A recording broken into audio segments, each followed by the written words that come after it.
5 ವರ್ಷ ನಾನೇ ಸಿಎಂ, ಮುಂದಿನ ಬಜೆಟ್ ನಾನೇ ಮಂಡಿಸುವೆ. ಸಿಎಂ ಸಿದ್ದರಾಮಯ್ಯ ಖಡಕ್ ಮಾತು. ರಾಜ್ಯದಲ್ಲಿ ನಾಯಕತ್ವ ಬದಲಾವಣೆ ಚರ್ಚೆಯ ನಡುವೆ ಸಿಎಂ ಸಿದ್ದರಾಮಯ್ಯ ಶಾಕಿಂಗ್ ಹೇಳಿಕೆ ನೀಡಿದ್ದಾರೆ.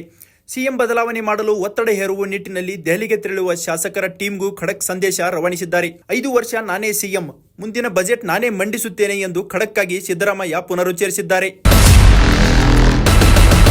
ಹೊರಗುತ್ತಿಗೆ ನೌಕರರ ನೇಮಕಕ್ಕೆ ಬ್ರೇಕ್. ರಾಜ್ಯ ಸರ್ಕಾರದ ಮಹತ್ವದ ತೀರ್ಮಾನ. ಸರ್ಕಾರಿ ಇಲಾಖೆ ಸಂಸ್ಥೆಗಳಲ್ಲಿ ಹೊರಗುತ್ತಿಗೆ ನೌಕರರ ನೇಮಕ ಪದ್ಧತಿಯನ್ನು 2028ರ ಮಾರ್ಚ್ನೊಳಗೆ ಸಂಪೂರ್ಣ ನಿಲ್ಲಿಸಲು ರಾಜ್ಯ ಸಚಿವ ಸಂಪುಟ ಉಪಸಮಿತಿ ನಿರ್ಣಯಿಸಿದೆ. ಖಾಸಗಿ ಏಜೆನ್ಸಿಗಳ ಮೂಲಕ ಬಹುದೊಡ್ಡ ಸಂಖ್ಯೆಯಲ್ಲಿ ನೇಮಕಗೊಂಡಿರುವ ಹೊರಗುತ್ತಿಗೆ ಸೇವೆಯನ್ನ ಈ ಗಡುವಿನೊಳಗೆ ಹಂತ ಹಂತವಾಗಿ ನಿಲ್ಲಿಸಲು ನಿರ್ಧರಿಸಲಾಗಿದೆ.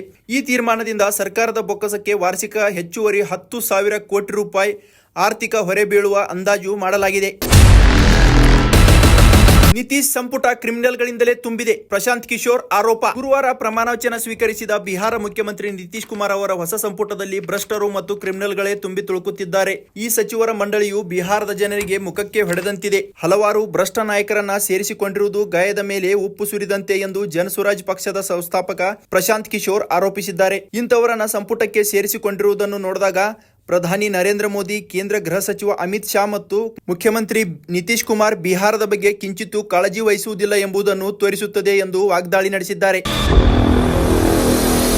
ರೈತರಿಗೆ ಸರ್ಕಾರದ good news. 10 lakh metric ton ಮೆಕ್ಕೆಜೋಳ ಖರೀದಿಸಲು ತೀರ್ಮಾನ. ರಾಜ್ಯದಲ್ಲಿ ದಿಢೀರ್ ಮೆಕ್ಕೆಜೋಳ ಬೆಲೆ ಕುಸಿತದಿಂದ ರೈತರು ಕಂಗಾಲಾಗಿದ್ದಾರೆ. ಈ ಹಿನ್ನೆಲೆಯಲ್ಲಿ ಸಿಎಂ ಸಿದ್ದರಾಮಯ್ಯ ಅವರ ನೇತೃತ್ವದಲ್ಲಿ ಶುಕ್ರವಾರ ಮಹತ್ವದ ಸಭೆ ನಡೆಯಿತು. ಮೆಕ್ಕೆಜೋಳ ಖರೀದಿ ಸಂಬಂಧ ಸಭೆಯಲ್ಲಿ ರಾಜ್ಯದಲ್ಲಿ ದಿಢೀರ್ ಮೆಕ್ಕೆಜೋಳ ಬೆಲೆ ಕಡಿಮೆಯಾಗಲು ಕಾರಣವಾದ ಸಂಗತಿಗಳು ಏನು ಎಂಬ ಬಗ್ಗೆ ಚರ್ಚೆ ನಡೆಯಿತು. ಸಭೆಯಲ್ಲಿ 10 ಲಕ್ಷ ಮೆಟ್ರಿಕ್ ಟನ್ ಮೆಕ್ಕೆಜೋಳ ಖರೀದಿಸಲು ಸರ್ಕಾರ ತೀರ್ಮಾನ ಮಾಡಿದೆ. ಈ ಮೂಲಕ ಸಂಕಷ್ಟದಲ್ಲಿರುವ ರೈತರಿಗೆ ಸರ್ಕಾರ ನೆರವು ನೀಡಲು ಮುಂದಾಗಿದೆ.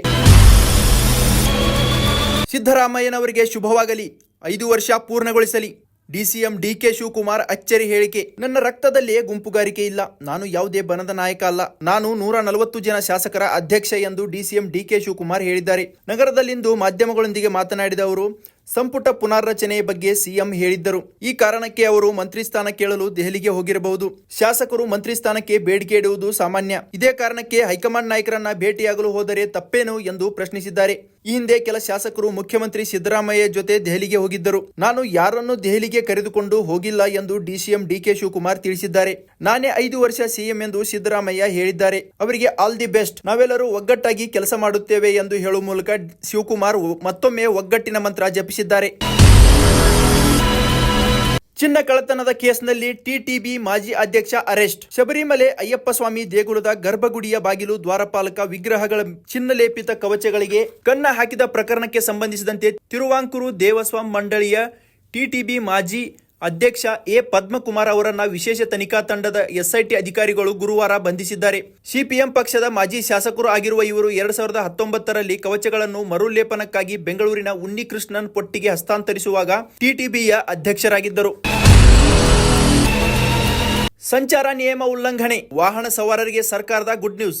ಸಾರಿಗೆ ಇಲಾಖೆಯ ದಂಡ ಬಾಕಿ ಹಾಗೂ ಪೊಲೀಸ್ ಇಲಾಖೆಯ ಈ ಚಲನ್ ಮೂಲಕ ದಾಖಲಾಗಿರುವ ಸಂಚಾರ ನಿಯಮ ಉಲ್ಲಂಘನೆ ಪ್ರಕರಣಗಳ ದಂಡ ಪಾವತಿಗೆ ರಾಜ್ಯ ಸರ್ಕಾರ 50% ರಿಯಾಯಿತಿ ಘೋಷಿಸಿದೆ. ನವೆಂಬರ್ 21ರಿಂದ ಡಿಸೆಂಬರ್ 12ರವರೆಗೆ ಈ ರಿಯಾಯಿತಿ ಲಭ್ಯವಿದೆ. ಪೊಲೀಸ್ ಇಲಾಖೆಯು ಈ ಚಲನ್ ಮೂಲಕ ದಾಖಲಿಸಿದ ಸಂಚಾರ ನಿಯಮ ಉಲ್ಲಂಘನೆ ಪ್ರಕರಣಗಳ ದಂಡ ಪಾವತಿಗೆ ಈ ಹಿಂದೆ 4 ಬಾರಿ 50% ರಿಯಾಯಿತಿ ನೀಡಲಾಗಿತ್ತು. ಇದೇ ಮೊದಲ ಬಾರಿಗೆ ಸಾರಿಗೆ ಇಲಾಖೆ ಪ್ರಕರಣಗಳ ಬಾಕಿ ದಂಡ ಪಾವತಿಗೆ ರಿಯಾಯಿತಿ ಘೋಷಿಸಲಾಗಿದೆ. ಸಾರಿಗೆ ಇಲಾಖೆ ಅಧಿಕಾರಿಗಳು 1991ರಿಂದ 92, 92ರಿಂದ 2019 ಹಾಗೂ 2020ರವರೆಗೆ ದಾಖಲಿಸಿರುವ ಪ್ರಕರಣಗಳ ಬಾಕಿ ದಂಡ ಪಾವತಿಗೆ ರಿಯಾಯಿತಿ ಸಿಗಲಿದೆ.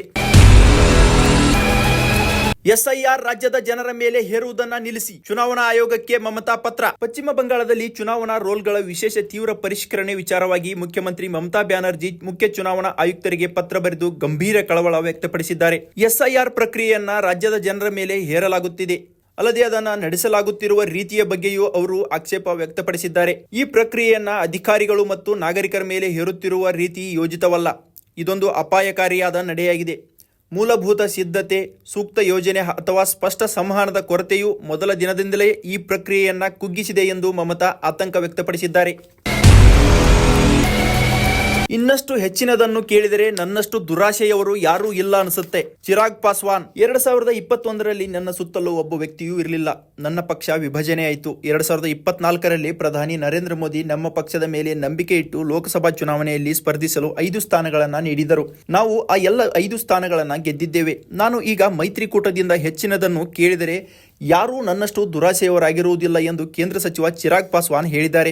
ಪಾಟ್ನಾದಲ್ಲಿಂದು ಮಾಧ್ಯಮಗಳೊಂದಿಗೆ ಮಾತನಾಡಿ, ಚುನಾವಣೆಯಲ್ಲಿ ಎನ್ಡಿಎಯೊಳಗಿನ ಸೀಟು ಹಂಚಿಕೆ ವ್ಯವಸ್ಥೆಗಳ ಭಾಗವಾಗಿ ನಮಗೆ ನೀಡಲಾಗಿದ್ದ 29 ಸ್ಥಾನಗಳಲ್ಲಿ ನಮ್ಮ ಪಕ್ಷವು 19 ಕ್ಷೇತ್ರಗಳಲ್ಲಿ ಗೆದ್ದಿದೆ. ಜನರ ಆಶೀರ್ವಾದ ಮತ್ತು ನಮ್ಮ ಪಕ್ಷಕ್ಕೆ ಪ್ರಧಾನಿಯವರ ಬೆಂಬಲದಿಂದಾಗಿ ಇದು ಎಲ್ಲ ಸಾಧ್ಯವಾಗಿದೆ. ಈಗ ಬಿಹಾರದ ಹೊಸ ಸಂಪುಟದಲ್ಲಿ ಎಲ್ಜೆಪಿ ಅಂದ್ರೆ ರಾಮವಿಲಾಸ್ ಪಾಸ್ವಾನ್ ಪಕ್ಷಕ್ಕೆ 2 ಸ್ಥಾನ ನೀಡಲಾಗಿದೆ.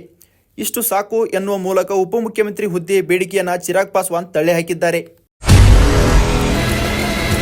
ಏರ್ ಶೋ ವೇಳೆ ತೇಜಸ್ ಯುದ್ಧ ವಿಮಾನ ಪತನ. ದುಬೈನಲ್ಲಿ ಬೆಂಕಿಗಾಹುತಿಯಾದ HAL ನಿರ್ಮಿತ ಫೈಟರ್ ಜೆಟ್. ದುಬೈನಲ್ಲಿ ಆಯೋಜಿಸಲಾಗಿದ್ದ ಅಂತಾರಾಷ್ಟ್ರೀಯ ವೈಮಾನಿಕ ಪ್ರದರ್ಶನದ ವೇಳೆ ಆಗಸದಲ್ಲಿ ಹಾರುತ್ತಿದ್ದಾಗಲೇ ತೇಜಸ್ ಯುದ್ಧ ವಿಮಾನ ಪತನಗೊಂಡಿರುವ ಘಟನೆ ನಡೆದಿದೆ. ಬೆಂಗಳೂರಿನ HAL ನಿರ್ಮಿತ ಲಘು ಯುದ್ಧ ವಿಮಾನವು ಸ್ಥಳೀಯ ಕಾಲಮಾನ ಇಂದು ಮಧ್ಯಾಹ್ನ 2:10 ಸುಮಾರಿಗೆ ವೈಮಾನಿಕ ಪ್ರದರ್ಶನ ನೀಡುವಾಗ ಪತನಗೊಂಡಿದೆ. ಸದ್ಯ ತೇಜಸ್ ಯುದ್ಧ ವಿಮಾನ ಪತನಗೊಂಡಿರುವ ವಿಡಿಯೋ ತುಣುಕುಗಳು ಸೋಷಿಯಲ್ ಮೀಡಿಯಾದಲ್ಲಿ ವೈರಲ್ ಆಗುತ್ತಿವೆ. ಇದೇ ವಿಮಾನದಲ್ಲಿ ಪೈಲಟ್ ಕೂಡ ಸಾವನ್ನಪ್ಪಿರುವ ಶಂಕೆ ವ್ಯಕ್ತವಾಗುತ್ತಿದೆ. ಹೆಚ್ಚಿನ ವಿಡಿಯೋಗಳಿಗೆ ಪ್ರತಿಧ್ವನಿ ಯೂಟ್ಯೂಬ್ ಚಾನೆಲ್ ಸಬ್ಸ್ಕ್ರೈಬ್ ಮಾಡಿ, ಬೆಲ್ ಐಕಾನ್ ಕ್ಲಿಕ್ ಮಾಡಿ.